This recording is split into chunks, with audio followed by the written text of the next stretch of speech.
नमस्कार दोस्तों, आप सभी का एक बार फिर से कहानी किस्से चैनल पर हार्दिक स्वागत है। आज के वीडियो में हम सुनेंगे महाशिवरात्रि पर्व की कथा। तो आइए कथा शुरू करते हैं।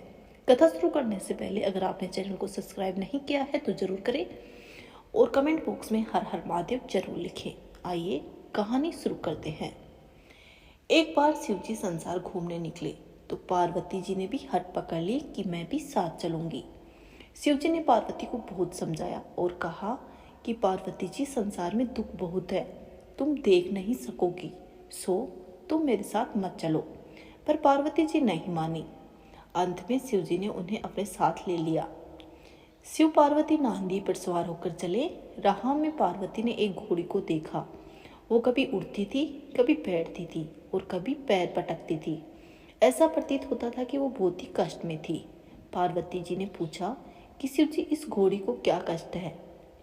तब शिव जी ने कहा कि पार्वती, इसके बच्चा होने वाला है।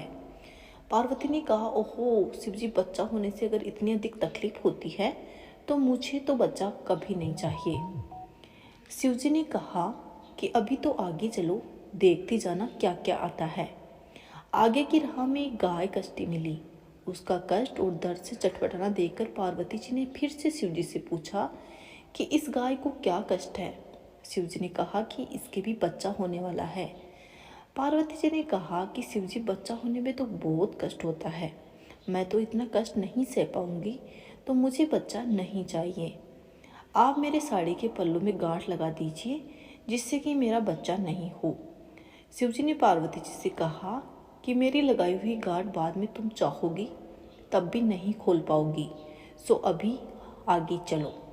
आगे शिव और पार्वती एक शहर पहुंचे।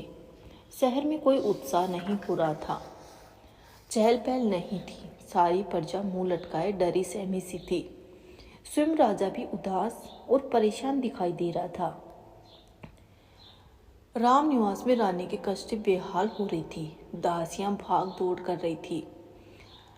पार्वती ने पूछा कि शिवजी, इस नगर के लोग और राजा उदास क्यों हैं तथा परेशान क्यों है और रानी को क्या तकलीफ है? शिवजी ने कहा, बेकार की पूछताछ मत करो, आगे चलो। पार्वती जी रुक गई और कहने लगी कि पहले बताओ, मैं तभी आगे जाऊंगी। शिवजी ने कहा कि पार्वती जी, रानी को बच्चा होने वाला है। इस समय स्त्री का जीवन खतरे में होता है, इसलिए राजा उदास है और भागदौड़ मची हुई है। पार्वती जी ने कहा कि शिवजी, बच्चा होने में इतनी भागदौड़ करनी पड़ती है तो मुझे तो बच्चा बिल्कुल भी नहीं चाहिए। आप तो मेरे पल्लू में गांठ लगाओ, फिर ही मैं आगे चलूंगी। शिवजी ने कहा कि औरतों की यही तो आदत खराब होती है, वे बहुत ही हट करती हैं। बाल हट, राज हट, नारी हट प्रसिद्ध है। हारकर शिवजी ने गांठ लगा दी। घूम घुमाकर शिवजी उसी रास्ते से वापस लौट रहे थे। रास्ते में वहीं शहर वापस आया जहां रानी कष्ट में थी। अब शहर में नगाड़े और नौबत बाजे बज रहे थे। राजा भी खुशी में मोती लुटा रहा था। रानी निवास में गीत गाए जा रहे थे। प्रजा खुशी से मंदिरों में प्रसाद चढ़ा रही थी। रानी ने पूछा कि शिवजी, अब ऐसा क्या हो गया कि ये सब इतने प्रसन्न हैं? शिवजी ने कहा कि रानी के लड़का हुआ है। पार्वती ने कहा कि लड़का होने में इतनी खुशी होती है तो फिर तो मुझे लड़का ही चाहिए, आप मेरी गांठ खोल दीजिए। शिवजी ने कहा, पार्वती जी, अब हमारी लगाई हुई गांठ नहीं खुल सकती है। मैंने तो आपसे पहले ही कहा था कि तुम बहुत पछताओगी। आगो चलो। आगे पहले गाय और फिर घोड़ी मिली। बाय के और घोड़ी के बच्चा हुआ था। अब दोनों बच्चों के साथ अपनी प्रसन्नता पूर्वक चाट रही थी। पार्वती जी कहने लगे, स्वामी, मुझे तो पता ही नहीं था कि बच्चा होने के बाद में इतनी प्रसन्नता होती है। शिवजी, आप मेरी गांठ फिर से खोल दो।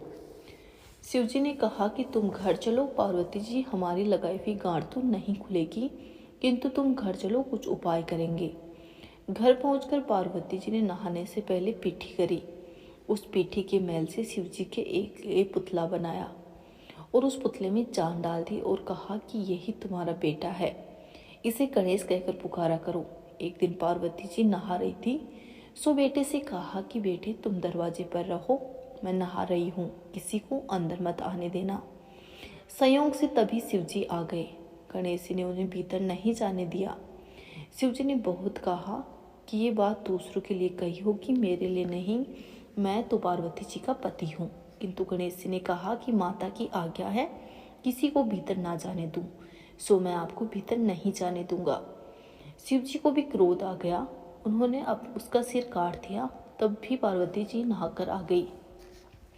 ये देखकर सब रोने धोने लगे।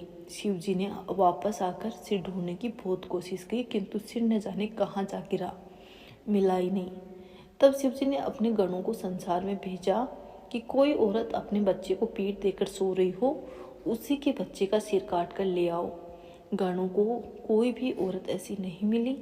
एक अथिनी अपने बच्चे को पीठ देकर सो रही थी, सो गण उसी का सिर काट कर ले आए। शिवजी ने वही सिर उस पुतले के धड़ पर लगा दिया। बड़े बड़े कान, सूंड वाला मनुष्य का शरीर अजीब सा लग रहा था। पार्वती जी फिर रोने लगी और कहने लगी, जो इसे देखेगा वो मेरी हंसी उड़ाएगा। शिवजी ने कहा, पार्वती जी आप रो मत, मैं आपको वचन देता हूँ कि तीनों लोकों में कोई भी यज्ञ, होम, पूजा आदि करेगा तो गणेश जी की सबसे पहले पूजा करेगा। हर छोटे बड़े काम में पहले गणेश जी को याद करेगा। तब पार्वती जी बहुत खुश हुई। इस कहानी को सुनने वाले को, कहने वाले को सबकी इच्छाएं भगवान शिव जी जरूर पूरी करें। बोलिए भगवान शिव की जय। जय गणेश जी महाराज की जय।